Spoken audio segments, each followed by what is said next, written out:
Hey guys, welcome back to my channel, Natasha R1. On today's episode, we're going to be talking about overachiever addiction. And yes, overachiever addiction is something I've struggled with my whole life. From childhood to adulthood, it is something I'm quite vocal about. Look, overachiever addiction is when you are addicted to achieving. And look, there are healthy ways of achieving your goals, and it's good to be a high performer and a natural achiever.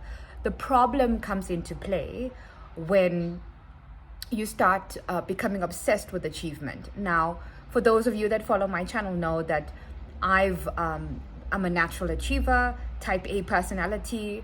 From school days and right up until adulthood, I've always, I've got a lot of accolades, a lot of achievements, very strong in academics, and love naturally pursuing whatever I do, but coming out, the obsession with coming out first, second, or third.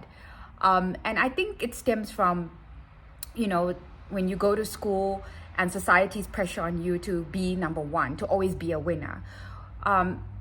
We don't celebrate people who are not naturally winners. And that's the fundamental issue I have with overachiever addiction. Now, let's talk about, how do you feel when you have any addiction? You get a high from achieving, right? And then you don't even celebrate that high. You're looking for your next fix or your next high. So people don't realize that overachiever addiction is actually quite real and quite damaging to your self-esteem and who you are as a person. So for me, I used to beat myself up quite hard mentally if I didn't come out first, second, or third, because you get a level of adoration or adulation with this achievement or getting a bit of a spotlight. So I just wanted to highlight the fact that overachiever addiction is a real problem, and it is a real addiction. And you become obsessed with, as I said, always coming out first, always coming out second. And in real life, that's not how it works. I'm about to turn 36, and trust me, it is one of the things that I've realized in life, that the only competition that you have is with yourself. You don't have to compete with anyone else. In fact, you don't even have to compete. Being a good human being with great values, and you trying the best that you can, that should be enough. You shouldn't have to judge yourself based on the next title or the next achievement that you have. So overachiever addiction is real. So a lot of people ask me, why do you want to talk about this now? Why? Because I think I'm at an age where you're considering maybe getting married or having children, and you think to yourself, well, what are some of the challenges that you face mentally or psychologically? And what are some of those things you don't want to necessarily pass down to your kids? And I think if I could go back, I would enjoy life more. Overachiever addiction just steals so much of life from you. You become obsessed. It isolates you from people. It isolates you from connecting with people, connecting with life and love.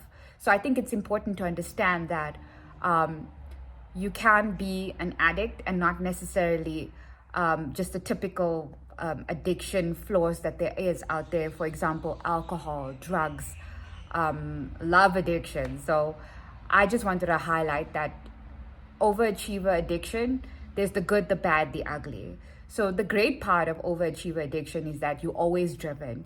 You're always, you're looking for the next big achievement. So in a way, it keeps you accountable. It keeps you a bit successful, right? But then again, what is success? As I get older, it challenges that question. The bad and the ugly of it is that, as I mentioned before, it just robs you of socializing.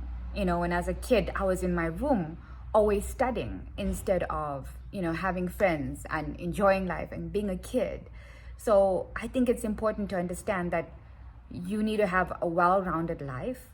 And what's the use of achieving if you can't enjoy life? And what if today is your last day? I mean, do people actually give a shit about titles and, whether you came out first or whether you're a winner?